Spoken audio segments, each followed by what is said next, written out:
سورۃ لہب مکی ہے اور 5 آیتیں، نزول میں 6 ہے اور ترتیب میں 111 ہے۔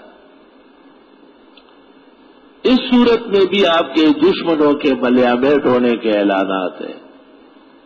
آپ پر جب آیت نازل ہوئی وَأَنذِرْ عَشِيرَتَكَ الْأَقْرَبِينَ،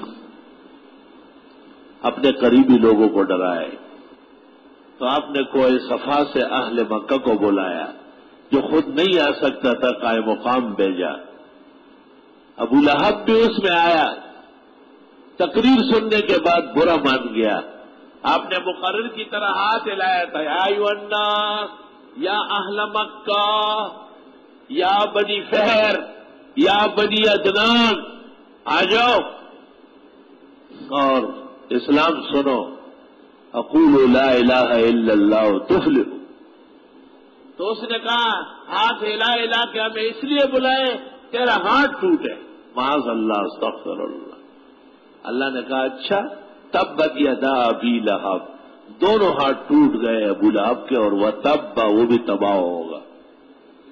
بدر میں شریک نہیں ہوئے ڈر کے مارے، ہاتھ پہ دانا نکلا اور اس دانے نے پورا جسم کھا لیا، اور بنگیوں کو بلا کر اس کی سڑی ہوئی لاش پھینکی۔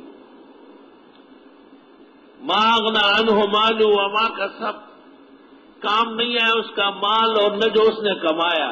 خدا کے دین کے مقابلے میں خزانے کام نہیں آتے۔ سیصلی نارا ذات لہب، یہاں وقف مناسب ہے۔